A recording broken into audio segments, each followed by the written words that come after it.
은혜가 우리 모두에게 충만할 수 있기를 간절히 축복합니다. 산상수훈의 팔복의 두 번째 시간, 애통하는 자는 복이 있나니 위로가 그들의 것임이라. 하나님께서 오늘 이 팔복의 말씀을 주신 것은 이 자체가 예수님의 성품인 것을 우리가 알 수 있고, 그 예수님의 성품인 그 아름다운 천국의 성품이 오늘 우리들에게 전달되어지기를 그렇게 바라시는 하나님의 마음을 우리가 알 수가 있습니다. 사랑하는 여러분, 우리가 쉽지 않은 일이겠지만 성령께서 우리 안에서 그렇게 살아가도록 도우실 텐데, 정말 그렇게 우리가 팔복처럼 살아가고 산상수훈처럼 살아감으로 말미암아 우리의 모습이 성숙되어지고 주님을 닮아가고 세상을 변화시키고 감동시키는 그러한 거룩한 하나님의 심령들이 될 수 있기를 간절히 소원합니다.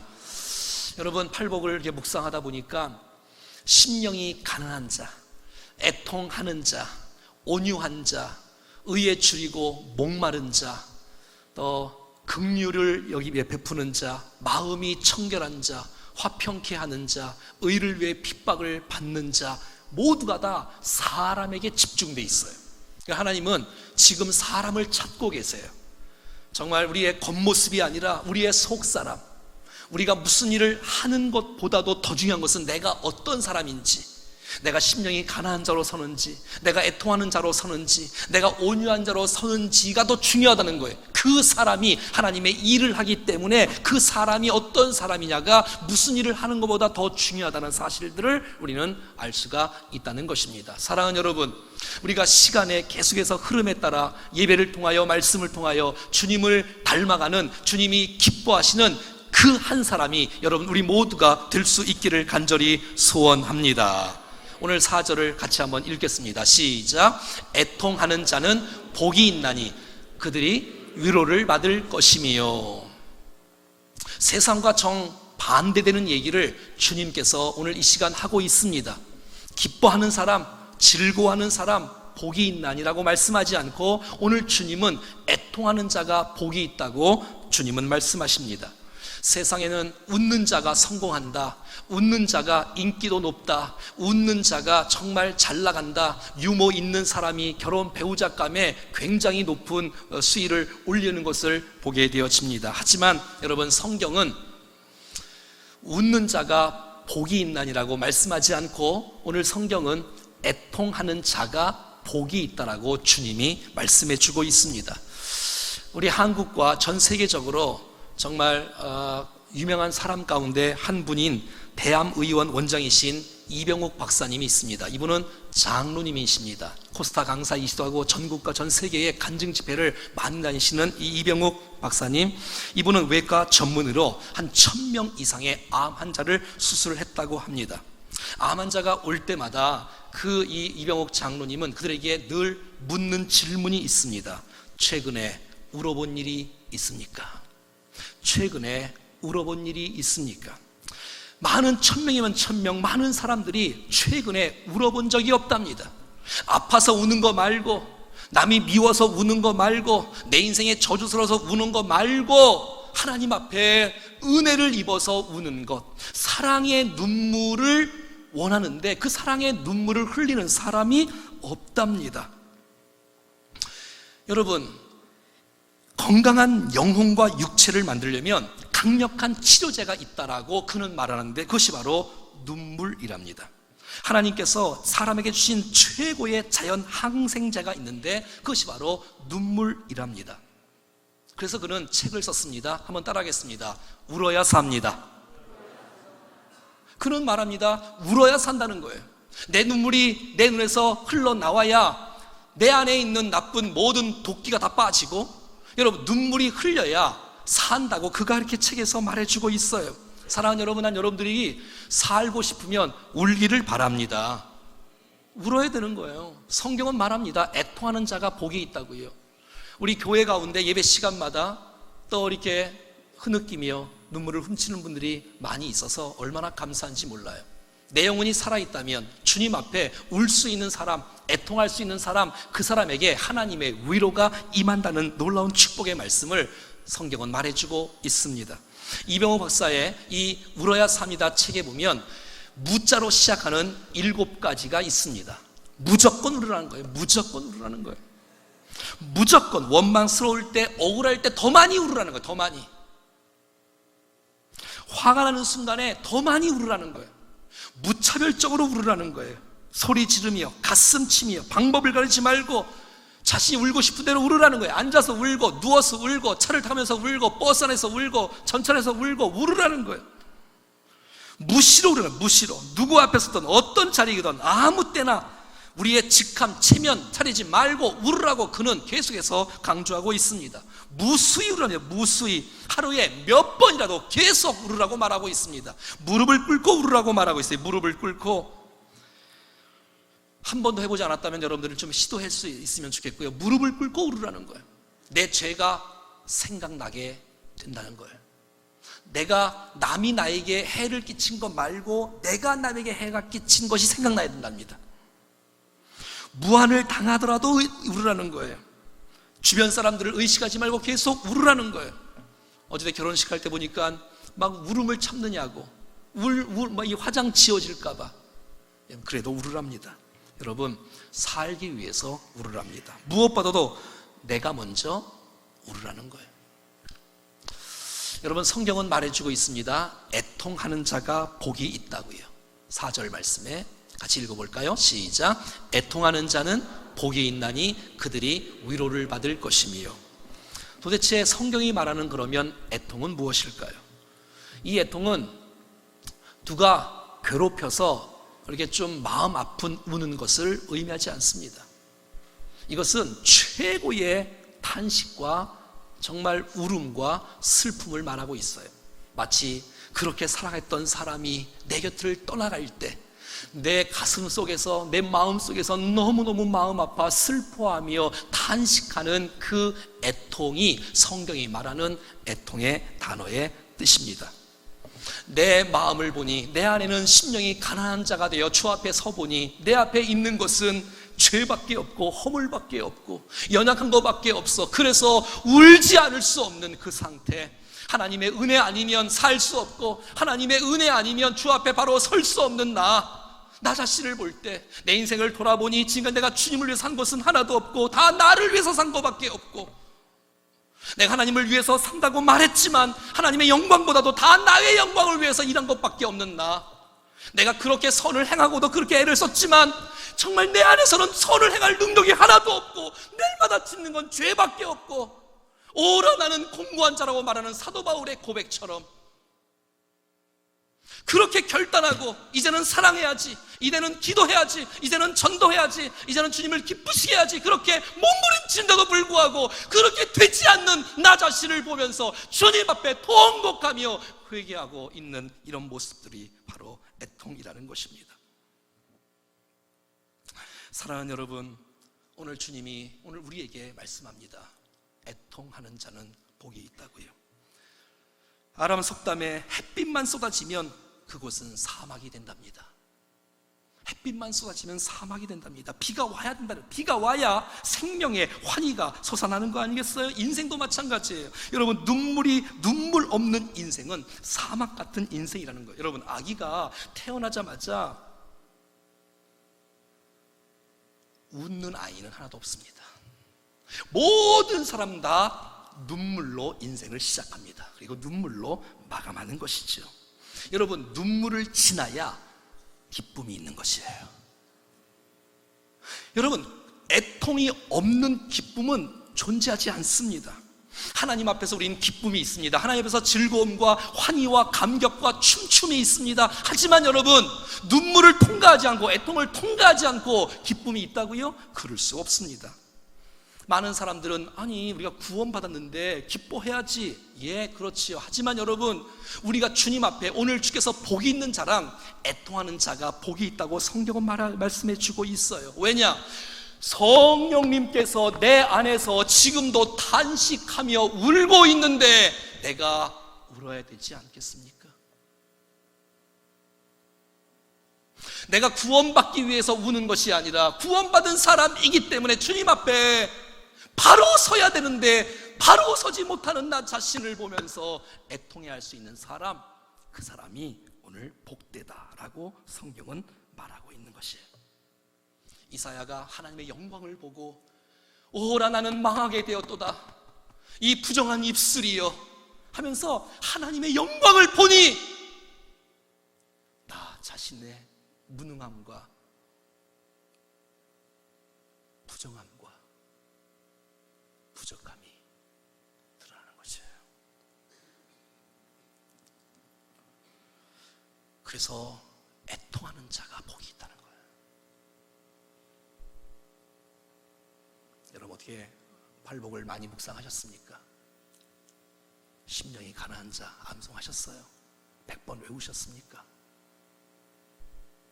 약속했잖아요. 지난주에 또 애통하는 자 묵상하라 그랬잖아요. 다음 주에는 온유한 자, 집에서도 울고 교회에서도 울고 우는 자가 복되다는 거예요. 우는 자가 하나님 앞에서 나의 영혼을 붙들고 우는 거예요. 그래야 진정한 하나님의 위로가 우리의 심령 안에 부어진다는 거예요. 시편 51편은 이렇게 말합니다. 읽어볼까요? 시작. 하나님께서 구하시는 제사는 상한 심령이라. 하나님이여 상하고 통회하는 마음을 주께서 멸시하지 아니하시려다. 여러분 이 말씀이 어떻게 나온지 아세요? 이 말씀이 나온 배경이 이 다윗이 밧세바를 범하고 목욕했던 처녀 그 여자를 취하고 그의 남편 우리아를 죽여버리고 나단 선지자가 나타나서 하나님 말씀으로 정확하게 지적하니까 내 죄가 드러나게 되어지고 다윗의 죄가 하나님 앞에 침상을 적시며 눈물로 기도하며 하나님께서 구하시는 제사, 하나님이 찾으시는 사람, 하나님이 원하시는 예배는 상한 심령이라. 우리의 마음을 비우고 깨어진 심령, 애통하는 심령의 그 예배를 주께서 받으신다는 거예요. 하나님 앞에 와서 바리새인처럼 잘난 척하는 것이 아니라 세리처럼 내 자신을 주님 앞에 엎드릴 수 있는 사람, 하나님이여 상하고 통회하는 마음을 주께서 멸시하지 아니하시고 그 눈물을 주님께서 받으신다라고 주님이 약속하고 있다는 것입니다. 사랑하는 여러분, 하나님은 우리가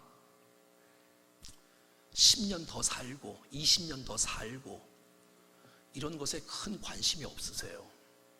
주님의 관심은 우리가 얼마나 정결한지, 우리가 얼마나 더 깨끗한지, 얼마나 더 정직하고 겸손한지, 어디까지 회개하고 있는지 주님 그거 보시는 거예요. 히스기야가 병이 들어 주님 앞에 기도했을 때 15년의 생명을 연장받지 않습니까?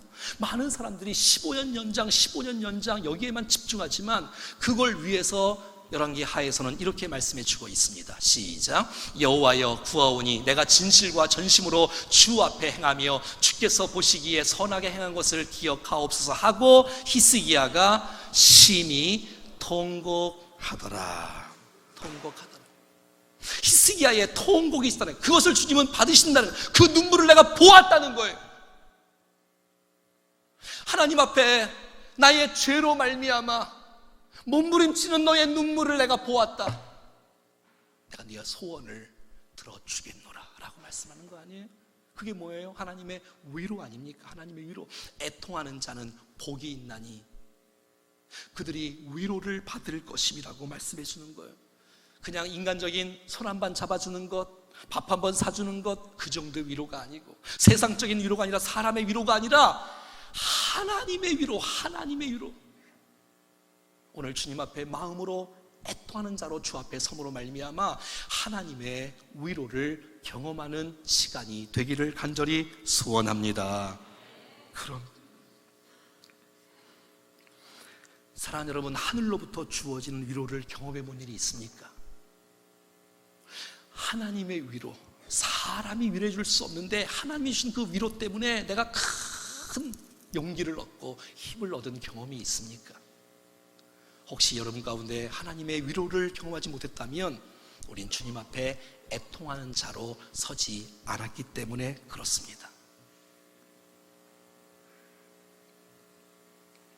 저는 목회를 하다 보니까 성도들이 기도의 제목을 부탁을 해요.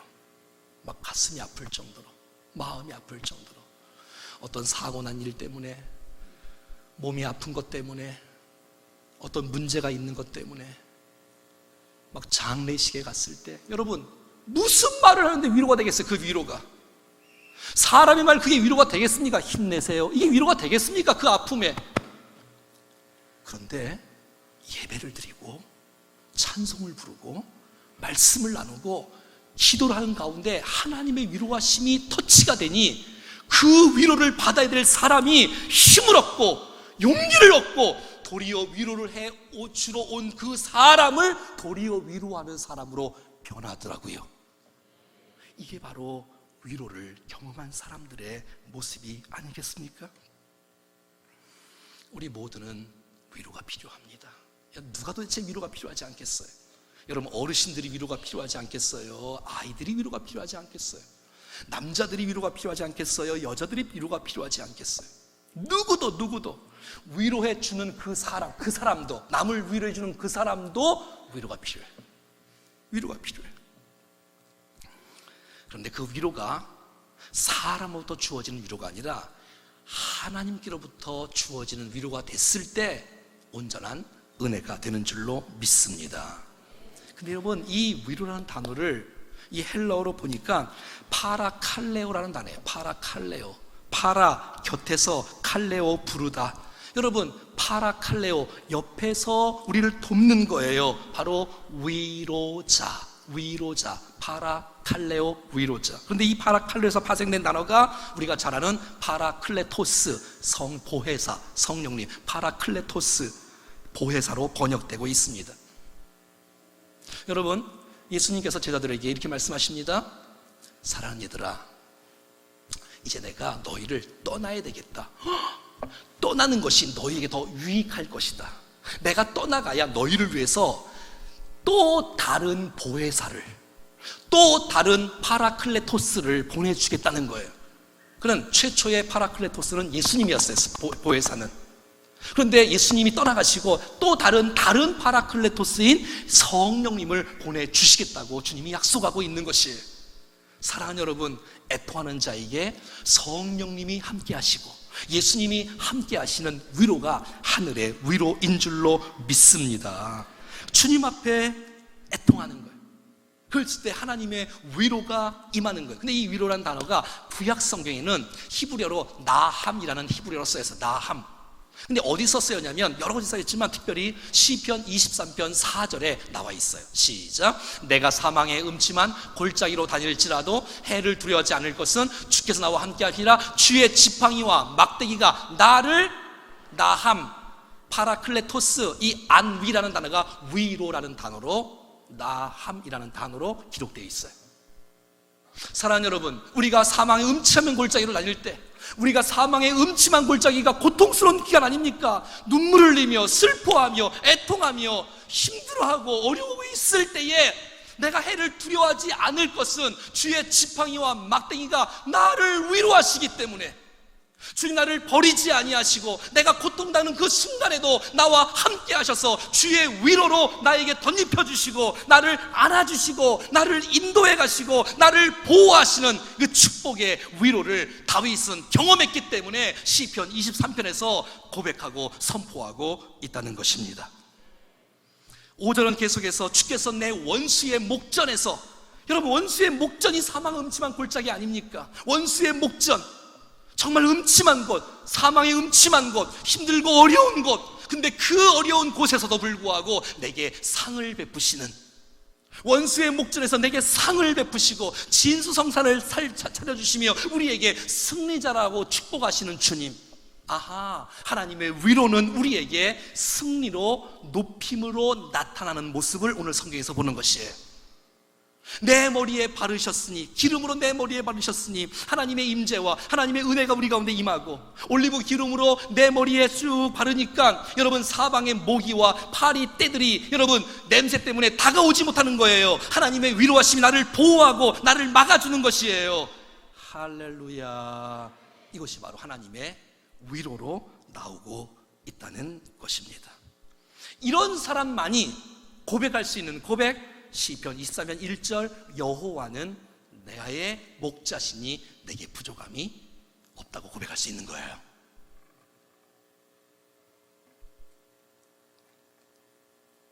애통하는 자가 하나님의 위로를 받으니 그 위로를 받은 체험한 사람은 그 하나님을 나의 목자로 삼고 인생을 살아가는 사람이요, 더 이상의 내가 부족함이 없어요. 하나님의 위로 가운데 감격과 그 은혜가 있는 거예요.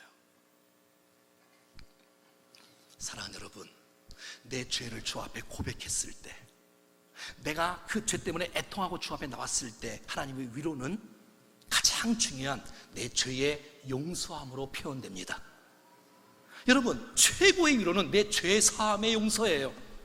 죄 사함이에요. 용서받는 거예요. 내 심령이 회복되는 거예요. 내 마음이 치유되는 거예요. 이게 바로 하나님의 위로하심인 것입니다. 사랑하는 여러분, 애통하는 자가 복이 있다고 말합니다. 난 저와 여러분들이 정말 하나님 앞에서 애통하는 자로 설 수 있기를 축복합니다. 그래서 세상이 줄 수 없는 하나님께서 부어주시는 하나님의 위로를 경험할 수 있기를 축복합니다.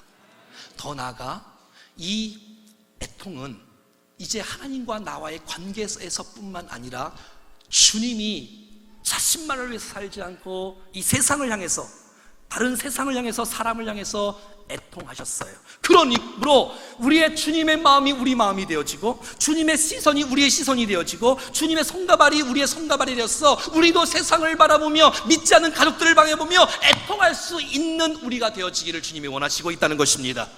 이제는 함께 애통하는 자가 되어 이제는 많은 사람을 위로할 수 있는 사람이 되어지고, 애통하는 자가 체험을 해보니 주위에 있는 사람들을 위로할 수 있는 이제는 사명자로 인생이 바꿔지는 축복이 있다는 것이에요. 심령이 가난하지 않으면 애통할 수 없고요, 애통을 체험할 수 없으면 남의 애통이 보이지가 않습니다. 내가 그렇게 괴로웠던 나의 영적인 문제가 하나님의 위로하심으로 해결되었다면, 이젠 또 다른 사람들을 바라볼 때 저들이 아직도 죄악 가운데 있고 바로 서지 못하고 올바로 살아가지 못하는 것 때문에 가슴 아파하며 하나님 앞에 주여 저들의 영혼을 받아달라고 애통하는 그 사람을 통하여 교회가 살고 민족이 살고 우리가 교회가 사는 역사가 일어날 것입니다. 내가 울 때 남편이 삽니다. 남편이 울 때 아내가 삽니다. 부모가 울 때 자녀가 삽니다.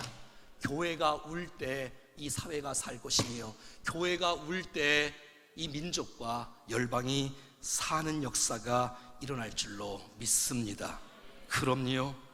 여러분, 주님은 무너져 갈 예루살렘 성을 바라보며 우셨어요. 주님은 죄악 가운데 고아있는 수많은 백성들을 바라보며 우셨다는 말이에요. 난 이 주님의 마음이 오늘 우리들의 마음에 부어질 수 있기를 축복해요. 우리가 지난번에 공부했듯이 나사로가 이 무덤 앞에 가셔서 주님은 우셨어요. 그냥 그 죄악 때문에 죽을 수밖에 없는 인간의 모습을 보시면서 주님은 우셨다는 것이에요. 여러분, 영어 성경에 신구약 성경에서 가장 짧은 구절이 하나 있어요. 그것이 바로, 이 한국 성경에는 예수께서 눈물을 흘리시더라 이렇게 좀 길게 돼 있지만, 영어 성경에는 Jesus wept 라고 말했어요. 주님이 우셨다는 거예요. 가장 짧은 구절, 요한복음 11장 35절 말씀이네요. 주님이 우셨다는 거예요. 근데 이 표현은 한두 번 나온 게 아니라 성경에 많이 나온다는 거예요. 주님은 하나님 앞에 기도할 때 이렇게 기도하셨어요. 히브리서 5장 7절인가요? 시작. 그는 육체에 계실 때에 자기의 죽음에서 능히 구원하실 그 하나님 이에게 심한 고통과 눈물로 간구와 소원을 올렸고 그의 경건하심으로 말미암아 들으심을 얻었느니라. 주님이 통곡과 눈물로 간구하셨다면 너무 우리의 예배가 값싼 예배 아니에요? 너무 한국교회 이 복음이 너무 값싼 복음 아니에요? 세상적으로 추구하는 그냥 그렇게 나가는 그런 모습의 모습 아니에요? 형식적이고 메마른 찬양, 의미 없는 기도, 사람들에게 전혀 어필이 안 되는 말씀, 형식적인 교제, 혹시 그런 거 아니에요? 주님 오늘 우리 가운데 마음 다해 주님을 예배하고 마음 다해 주님을 섬길 것을 주님이 우리 가운데 말씀해 주고 있지 않습니까? 주님이 영혼들을 바라보며 우셨다면 그 주님의 마음이 오늘 우리에게 전달되어야 되지 않겠습니까?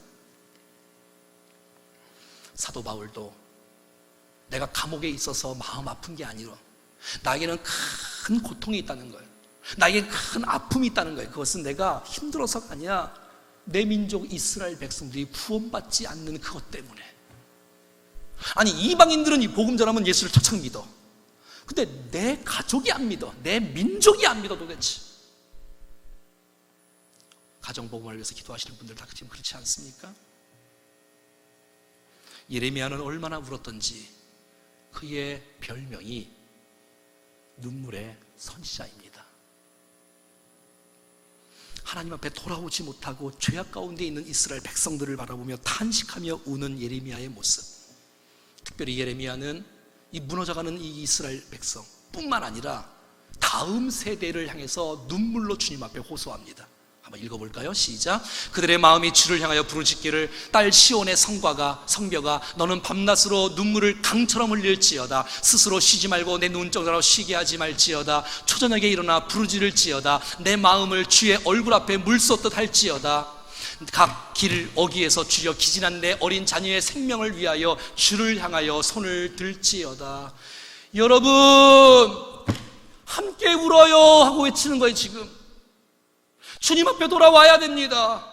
우리가 기도해야 됩니다. 새벽을 깨우며 기도해야 됩니다. 밤에 일찍 일어나서 또 기도해야 됩니다. 우리의 눈으로 쉬지 말게 하고 내 눈에서 그 눈물이 강처럼 눈물을 흘려야 됩니다. 울어야 됩니다. 특별히 어린 영혼들이 헤매이고 수많이 지쳐있고 갈팡 몰라 헤매는 영혼들, 이 땅의 다음 세대가 방황하고 있는 영혼들을 바라보며 울어야 될 것을 지금 예레미야가 촉구하고 있는 것입니다. 오늘 이 애통이 우리 가운데 있을 때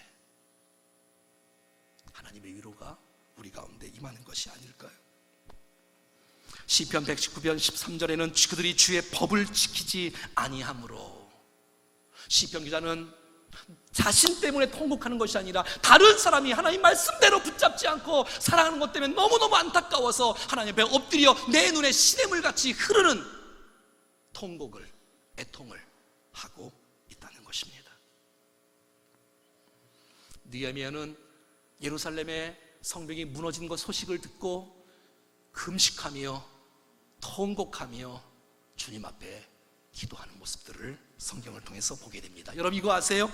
마지막 때가 되어지면 천국에 우리가 가면 첫 번째 하나님의 위로가 있는데 이 땅에 흘렸던 모든 눈물, 그 눈물을 그 눈에서 닦으시며, 이게 첫 번째 위로로 요한계시록 21장에 나오고 있어요. 여러분의 눈물을 보신다는 거야. 우리의 눈물을 아신다는 거야. 그 천국에서 수고했다 말씀하시며 우리의 흐르는 눈물을 닦아주시는 주님을 기대하십시다. 눈물이 말랐습니까? 마음이 차갑습니까? 아직도 무릎이 주님 앞에 꿇지 못하고 있습니까? 사랑하는 여러분, 애통하지 못하는 나를 바라보며 또 애통하셔야 돼. 눈물이 식어진 나의 모습을 보면서 주님 앞에 애통해야 하나님의 위로가 임할 수 있지. 애통하지 않는데 어떻게 하나님의 위로가 우리 가운데 있을 수가 있겠습니까? 우리가 울 때 희망이 있습니다. 부모의 눈물은 자녀에게 축복으로 전달될 것입니다. 교회가 세상을 향해서 주의 눈과 마음이 되어 함께 나갈 때 하나님의 이 거룩한 은혜의 사명자가 되어 우리를 또 다른 사람들을 바라보며 기도하고 그들을 위로할 수 있는 자로, 그래서 세상이 주님의 일하심을 우리를 통해서 모두가 다 회복의 역사로, 축복의 역사로 오게 되는 것을 바라볼 수가 있다는 것입니다. 사랑하는 여러분, 애통하는 자로 주님 앞에 서기를 바랍니다. 그래서 위로를 날마다 경험하는 우리 온 공동체가 될 수 있기를 축복합니다. 더 나아가 주님이 세상을 향해서 바라봤던 그 시선처럼 우리들도 그 시선을 힘입어 수많은 백성들을 치유하며 축복하는 주님의 축복의 통로가 될 수 있기를 주 예수 그리스도 이름으로 축원합니다. 찬송하겠습니다.